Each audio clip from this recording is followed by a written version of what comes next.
fine. Doing alright. Hello everyone, and welcome back to K's Models. My name is Greg, and today we're going to be doing something a bit different. In this video, I'll be biking the abandoned portion of the former Erie Northern Branch, covering the history of this branch, how it stands today, and its possible future. So keep watching to see the state of this line and the many pieces that still exist from the days of the Erie. Let's start off with a little history on the Erie's Northern Branch. The Northern Branch was first built by the Northern Railroad of New Jersey in 1859, connecting the Erie's Piermont branch to the Erie's Pavonia Terminal in Jersey City. Later on, the Northern Branch's Piermont spur would extend up to Nyack, which would become the new northern terminus.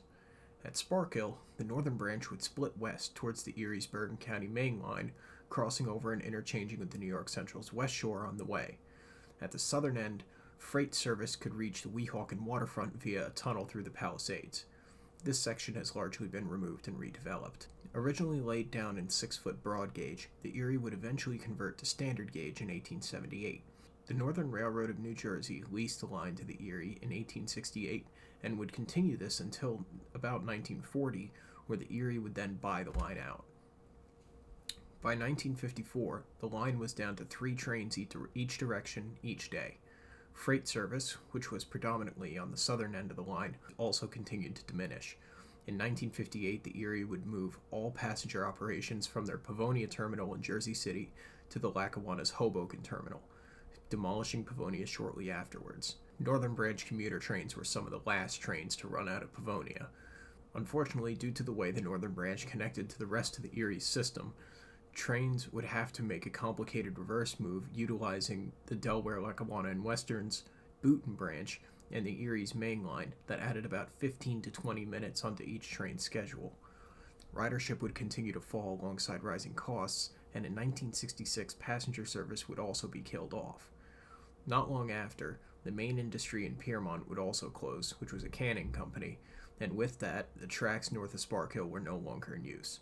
Several industries in Northvale and Closter would hang on through Conrail and CSX, but ultimately these industries would either close or move to trucks around 2008. Afterwards, all traffic north of Englewood would stop and the tracks were put out of service, which is how it stands to this day. To start this off, I'm going to be doing a quick ride through the now trailed section from Nyack to Tapan. There's a few neat parts of this line, but the large majority of railroad-related structures have been torn down. Nyack was the terminus of the Northern Branch's commuter service and used to be the location of a small yard and turntable for commuter trains. However, this has all been removed and is largely part of a park that has now been put in. Many industries used to also be served in this area, but have all been closed and removed. There are several signs along the trail that go into detail about certain industries that were served, which is a nice nod to the history of the line. The main 2 structures of note that still exist are the lovingly restored Piermont Station, which is a personal favorite of mine, and the Sparkill Freight House, which has been turned into a gardening store. One cool feature of this building is the coal racks. While the tracks and ramp are gone, the basins still exist and are now used to store things like dirt and mulch. There was a spur that went northeast before the big grade, up to the side of the mountain, where freight trains into Piermont served the industries on the pier. This large pier is where the town got its name, and consisted mostly of large factories that were served by the Northern Branch and river traffic. A short section of the right-of-way for this branch exists in the front yard of a house, but everything else has been wiped out. The other paved path follows the Northern Branch's westward spur that connected with the Erie's Pascack Valley line, but this only carried freight. The large majority of this line past the end of the trail has been heavily redeveloped and would not be easy to explore due to it mostly being private property now. The branch did also interchange with the New York Central's West Shore along this route in Orangeburg. Right on the New York-New Jersey border is where the line changes from a trail to unrestored right-of-way. The track itself has been ripped up for about a quarter mile, but the tracks show up again by the 2 bridges for these creeks, and are back fully at this switch, which used to be for a warehouse on the west side. Around here, the brambles get too thick to pass through, so I had to turn around and get to the other side from the Worry Mart lot. Starting to move south, there is a small siding on the west side. This would have served the Ace Hardware and other warehouse that was located in this building before the line closed. There are still quite a few original telegraph poles still standing on the east side, although stripped of their insulators. This building still has its boxcar loading doors, and the switch does still operate, despite missing quite a few parts. In the distance is the Piermont Street crossing. Moving south to the Paris Avenue crossing, I found 2 stone whistle posts. The one on the north side was snapped in half, but still anchored to the ground by rebar, and the south side was intact, although leaning quite a bit. They sink into the ground quite a few feet and weigh probably a couple hundred pounds, so I don't see them going anywhere anytime soon. Just south of this crossing is where the Northvale station was located. However, there really isn't any evidence of it having been there, due to the land having been redeveloped for other businesses. There is still a remnant of the curb that the platform would have been butted up against, but it's completely overgrown. The roadbed in this stretch was also in very rough shape, so I had to step off and walk at a few points due to the many divots and brambles in the way. I was able to parallel the line on Railroad Avenue, which helped my head from falling off of the bumps for a little while. A few feet south of where Railroad Avenue ended, I found a signal box that was quite overgrown and damaged, looking like it had been hit by something at some point and had been completely stripped out. Looking south of that cabinet, there are still a few remnants of the signals that once stood next to this line, but have been reduced to their concrete foundations. Traffic was so infrequent on this line after passenger service ended that there really was no point in paying for signals on this line. Unfortunately, just past the bushes in the distance, the line was once again impassable due to overgrowth and line-side businesses using the land for storage. This will also become a recurring issue as I move farther south. I had to leave the line by going west on Rockland Avenue and move south on Livingston, where I rejoined at the Broadway crossing. This crossing has notably been paved over and lost some parts over the years, but still has its cantilever crossing. Looking south on the west side, there is a concrete curb next to the trackage. This is where the Norwood station would have been located, and that curb is the only remaining piece of the platform where it once stood. Moving south once again, the roadbed starts to smooth out and run through a very suburban neighborhood, but that ended after about roughly half a mile, and the line was surrounded by woods, where I came across another small bridge. There are quite a few of these small girder bridges along this line, crossing the many small streams and creeks that make up the northern New Jersey landscape. A second identical bridge here shows the large bump in the track that showcases how much this line has suffered from a lack of roadbed maintenance. I'll return to this point later on.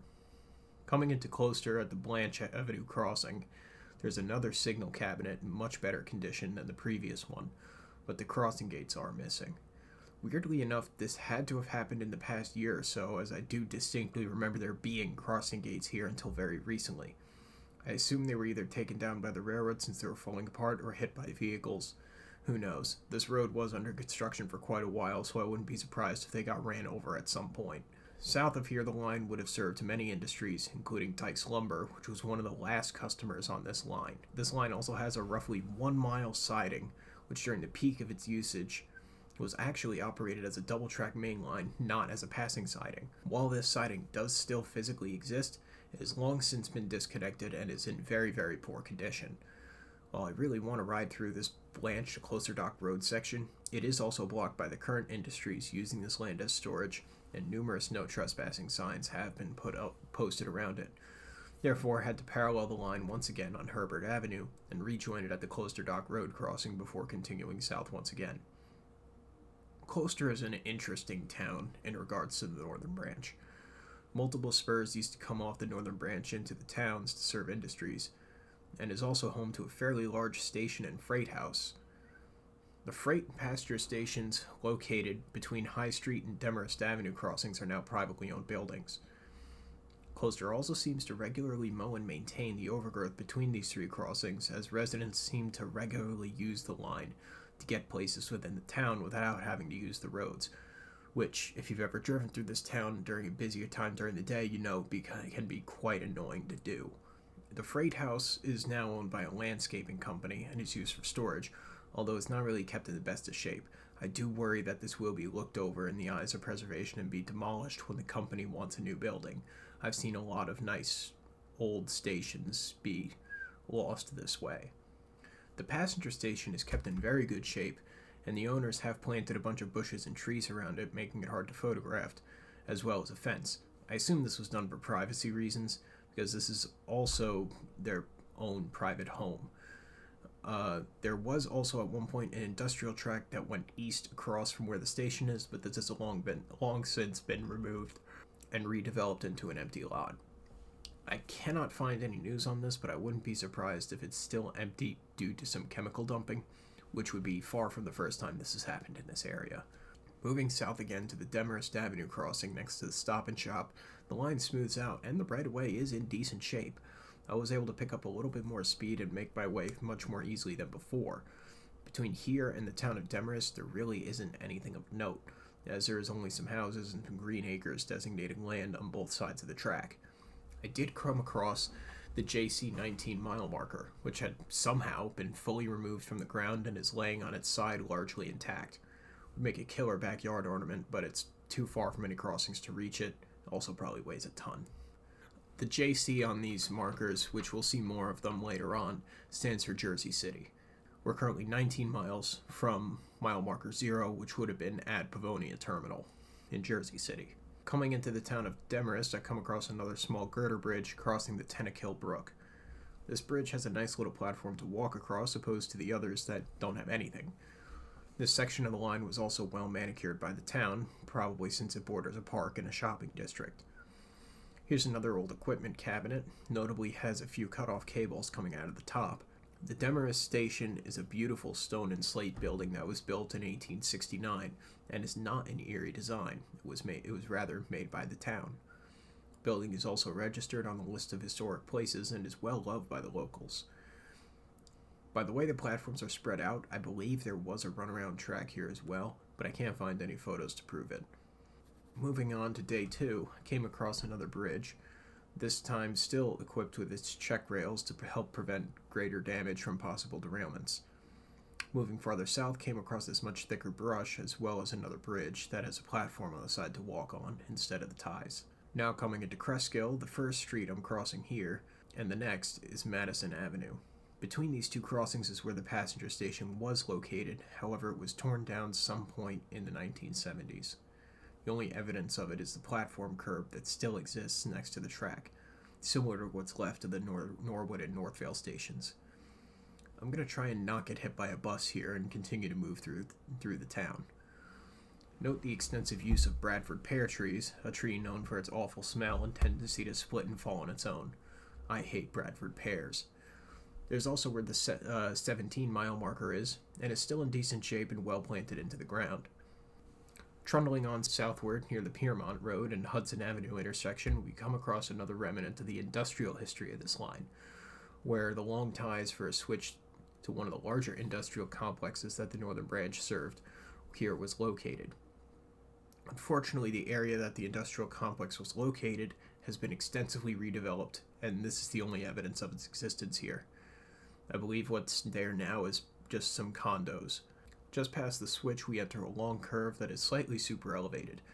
The Erie did run fairly quick commuter service on this line at its peak, reaching speeds near 45 miles an hour at some point, and this was probably one of them. Counteracting this is the large dips in the rail that now make this line so unusable. On top of these dips are sections where the rail has physically lifted up from the ties, which is especially noticeable here. Between here and Tenafly was fairly easy going. There wasn't anything really of note in terms of artifacts, and the right-of-way had a decent amount of overgrowth. Moving into the town of Tenafly, the right-of-way is once again clear-cut and easier to navigate. What did surprise me, though, is the stack of new ties, panel track, and preformed grade crossings that were staged on the tracks.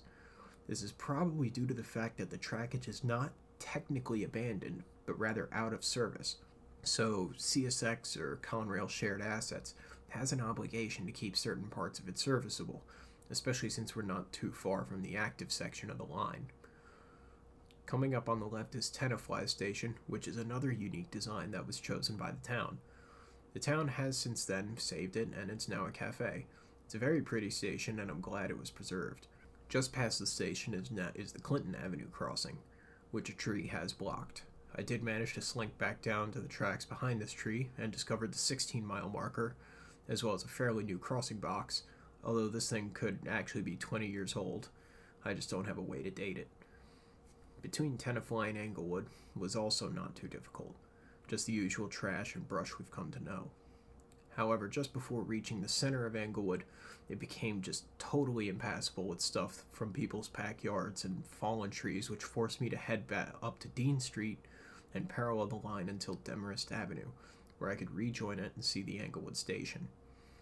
This station was a bit unique in that it was both a freight and passenger station, which can be distinguished from the loading doors on the south part of the building. The platform itself has been enclosed, and the building is now part of the Bergen Performing Arts Center. Just south of this station is where the line is still active, hanging on by one customer that takes a pretty large amount of tank cars. In the interest of keeping this video from running over an hour in length, I'm not going to be checking out the active portion. I just want to focus on what's not being used and slowly being reclaimed by nature. As for the future of these lines, the area that's already a trail pretty much stands no chance of ever coming back into service. However, I think the Northvale to Englewood section still has a fighting chance. Maybe once NJT finally finishes the Lackawanna cutoff, whenever that may be, we'll finally get the budget to make some moves here. This really has the potential to be a huge impact on the bad traffic going into New York City that everybody complains about. What you have here is a essentially direct to Hoboken line that goes through an area of Bergen County that's mostly populated by people who commute into New York City, but just are not able to reach reliably public transportation that can get there quickly. The southern end of the Northern Branch does kind of reach where the northern end of the Hudson-Bergen light rail system goes to, and this was the plan, was to continue the Hudson-Bergen light rail all the way up the Northern Branch to where it's no longer, to where it still has tracks. However, there's just been constant wars over preventing this from, constant battles preventing this from happening, and it's been stuck in litigation for, I think, for the better part of 20 years at this point. So who knows if it's ever going to happen, but it really should. It's just such a huge missed opportunity letting this rot. I know there also used to be a few plans to reactivate it for freight farther up. I know in Closter there's a waste management facility that thought about getting trash cars, but ultimately decided to go with trucks. I think they got quoted too much to reactivate the line, and so it was ultimately decided to do trucks, which can get quite annoying having these large semi-trucks trying to slink through the streets of Closter. But as for now, the Northern Branch kind of acts as another kind of almost forgotten area of history for Bergen County. So that's pretty much it for the history of the abandoned section of the Northern Branch. There are quite a few other areas of this line that are of note, especially the areas that are still active, like the Palisades Park area that used to be a huge industrial hub, and the Susquehanna Transfer, where the Susquehanna and the Erie work together, as well as the abandoned tunnel to Weehawken, which now resides under a cemetery, and every now and then somebody has to get rescued out of because it floods all the time. But for now, the Northern Branch will just stand as a testament to the Erie's history and the failure of commuter passenger service to continue to serve vital areas in the era of the car. I want to give special thanks to the Piermont Historical Society, who had an open house with their lovingly restored station. It was great to talk to the people that are running that organization and finally get to see the inside of that building and all the great exhibits. This video was put together for an event that we plan on doing every year, if possible, in my Discord server called Troublefest. It's totally not a copy of Beecherfest, I swear. It's totally not a copy of Beecherfest. So that about wraps it up for this video. Thank you all for watching, and we'll have more reviews coming out for you soon. Thank you.